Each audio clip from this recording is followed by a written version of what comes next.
ఇక్కడ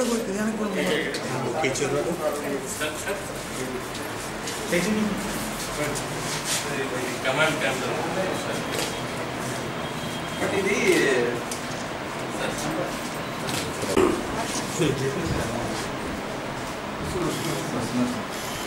ఆటోమేటిక్గా అక్కడ ఉంటుంది అక్కడ ఉంటుంది ఎవరు పెట్రోల్ ఉంటుంది ఏదే ఒక MLAs point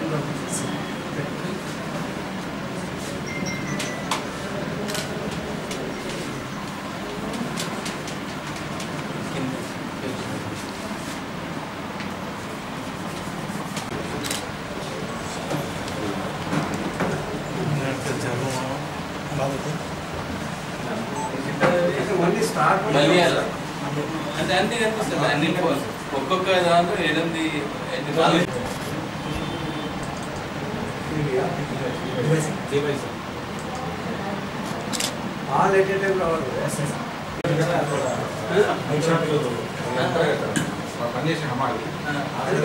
MLAs point entrance అది ఎంట్రన్స్ అది లారీ ఉంది ఎంట్రన్స్ ఎవడెవడు ఏ ఎమ్మెల్యేస్ పాయింట్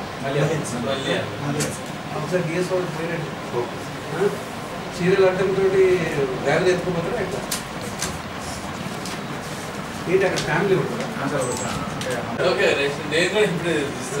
ఇదేంటిది ఇక్కడ ఇప్పుడు స్టాక్ని ఫోకస్ చేయమన్నారా దేనికి ఇప్పుడు మొత్తం అక్కడ ఇక్కడ ఏడా ఏం కనబట్టేది మెయిన్ ఎంట్రన్స్ కనబడాలా ఒక్క యాంగిల్ ఉంటే ఈ యాంగిల్ ఉన్నది తీసేసి మిగతా దగ్గర తీసుకుపోతారు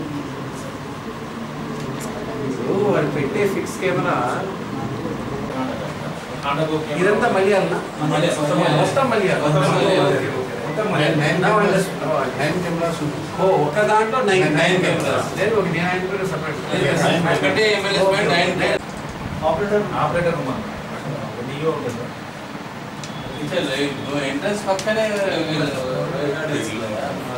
ఎంట్రన్స్ పక్కనే వేలాడి చెప్పాలా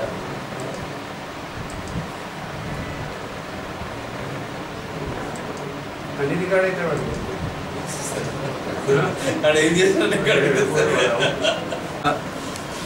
శాఖలో మీకు మెయిన్గా స్టేజ్ 1 ట్రాన్స్పోర్టేషన్ అంటే ఫుడ్ కార్పొరేషన్ ఆఫ్ ఇండియా కానీ మన గోడౌన్స్ నుంచి MLAs point mandal level stock కేంద్రాలకి బియ్యం కానీ మన నిత్యావసర వస్తువులు వస్తాయి.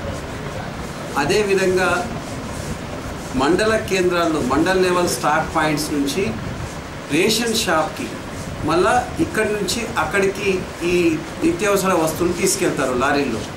సో దీనికి సంబంధించింది మెయిన్గా మీకు తెలుసు ఎఫ్ఈ షాప్ కింద బయోమెట్రిక్స్ పెట్టినాం. సో అక్కడ టోటల్గా అంటే ఎవరు కార్డ్ హోల్డర్స్లో వాళ్ళు తీసుకుపోయి అంతవరకు మనం చేయగలిగాం. ఈ తర్వాత తీసుకుపోయి అమ్మేది ఇంకా మనం ఆల్రెడీ స్పీడీ కేసు బుక్ చేసినాము.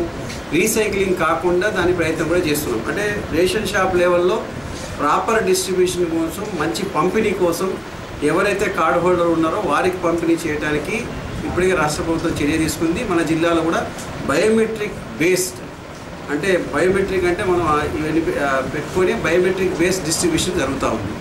దెన్ దాని తదనంతరం ఈ రీసైక్లింగ్ జరగకుండా కూడా మేము నిఘా పెట్టినాం. అట్ ద సేమ్ టైం ఇప్పుడు సెకండ్ స్టేజ్ ఏంటంటే ఎమ్మెల్యేస్ పాయింట్ అంటే స్టేజ్ 2 ట్రాన్స్పోర్టేషన్ అంటారు.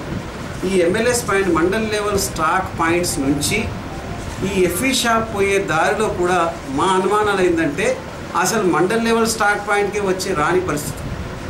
స్టేజ్ 1 నుంచి డైరెక్ట్గా వెళ్ళిపోతుంది. సో దాన్ని కంట్రోల్ చేయడానికి ఇక్కడికి రావాలా, ఈ నుంచి డైరెక్ట్గా షాప్ పోవాలా. సో అది ఇక్కడ కూడా ఎలాంటి ఏ టైంలో చేయాలో ఆ టైంకి చేయాలి. ఏ లారీ పోయింది, ఏ నెంబర్ పోయింది, అథరైజ్డ్ పోయిందా, అనాథరైజ్డ్ పోయిందా, ఎట్లా పోయింది 9 కెమెరాలతోటి రికార్డ్ అవుతాయి. సో అక్కడ డైవర్షన్ కావడానికి కుదరదు. మళ్ళీ స్టేజ్ 1 అంటే ఎక్కడైతే మన బియ్యం ఉందో, ఇప్పుడు మనకి జగిత్యాల బియ్యం వేరే దగ్గర నుంచి రావచ్చు, వేరే జిల్లా నుంచి, ఆ గోడౌన్ నుంచి మళ్ళీ మన మండల్ లెవెల్ స్టాక్ కేంద్రాలకు వస్తాయి. అది స్టేజ్ 1 అంటారు. దాన్ని కూడా మానిటర్ చేస్తున్నారు. సో ఈ విధంగా కొంచెం ఎలాంటి డైవర్షన్ లేకుండా ఏదైతే మనం పండించిన ధాన్యం నుంచి వచ్చిన బియ్యంని స్టోర్ చేసి ఆ స్టోర్ చేసిన ధాన్యాన్ని మళ్ళీ పీడిఎస్ పబ్లిక్ డిస్ట్రిబ్యూషన్ సిస్టమ్ ఈ ఎఫ్ఈ షాపుల ద్వారా మరి కార్డ్ హోల్డర్కు పోయే విధంగా ప్రయత్నం చేస్తా ఉన్నాం. దానికి సంబంధించిన నిఘా ఈ సీసీటీవీ కెమెరా హై రిజాల్యూషన్ కెమెరాస్ తోటి ఎంఎల్ఎస్ పాయింట్లో కానీ, అదేవిధంగా స్టేజ్ 1 ట్రాన్స్పోర్టేషన్ కానీ, స్టేజ్ 2 రవాణా కానీ, ఎఫ్ఈ షాపులలో కానీ మొత్తం మానిటర్ చేస్తూ ఉన్నాం. సో ఇది ఖచ్చితంగా రాబో రోజుల్లో డైవర్షన్ కాకుండా మరి ఎవరైనా డైవర్షన్కి పాల్పడినా వెంటనే దీంట్లో దొరికిపోయే విధంగా ఉంటుంది. కాబట్టి ఖచ్చితంగా రాబో రోజుల్లో మంచి పరిణామం ఉంటుంది.